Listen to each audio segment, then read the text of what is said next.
Whew, this is so new to me. Terrorism.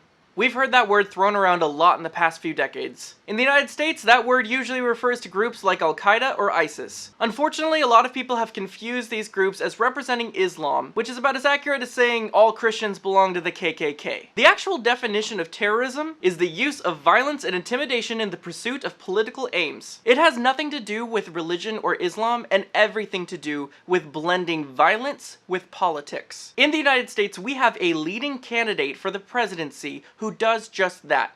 Encourages more violence, more blood into our political process. So if you see somebody getting ready to throw a tomato, knock the crap out of them, would you? Seriously.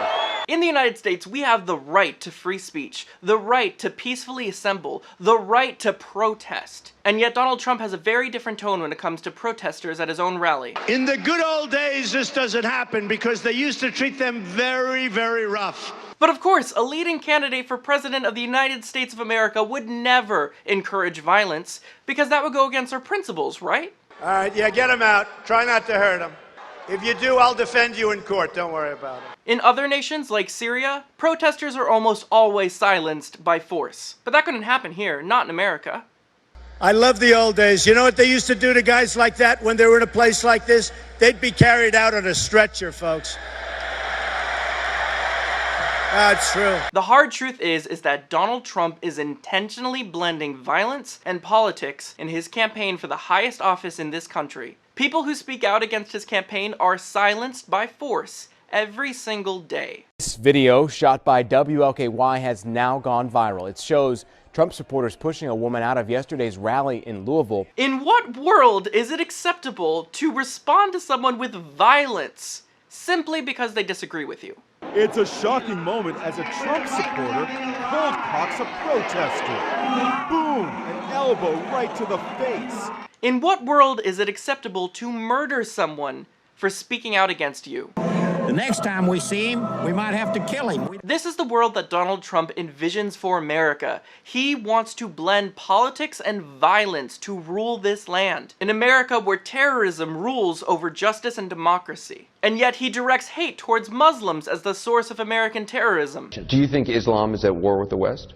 I think Islam hates us. Islam hates America, according to Donald Trump. Try telling that to the nearly 6,000 Muslim men and women that serve in the United States military, the same people that are putting their lives at risk to ensure our safety. Donald J. Trump is calling for a total and complete shutdown of Muslims entering the United States. But that is what terrorist leaders do. They push their agenda forward by means of fear, violence, and bigotry. I will build a great, great wall on our southern border. It's a lot easier to control people through fear when you create an enemy for them to hate. Are you from Mexico? Are you from Mexico? Huh? Are you from Mexico? Are you from Mexico? As if being from Mexico is something to be ashamed of. That is pure racism. That is the kind of politics that have attracted other terrorist groups like the KKK to support Donald Trump. Will you unequivocally condemn David Duke and say that you don't want his vote or that of other white supremacists in this election? Well, just so you understand, I don't know anything about David Duke. The KKK supports Donald Trump for president, and yet he refused to disavow them on national television. Maybe I'm being harsh by calling him a terrorist. We have an enemy in the Middle East that's chopping off heads and drowning people in massive steel cages, okay? I would like to strengthen the laws so that we can better compete. Strengthen the laws to better compete with ISIS. Donald Trump wants to compete with ISIS-led violence. Imagine a world where instead of condemning terrorism, we try to compete with it. We try to one-up with it. We create a fight to see who can create a bigger atrocity. It's very hard to win when that's the case. Isn't that what separates us from the savages? No, I don't think so. Rules. No, we have to beat the savages.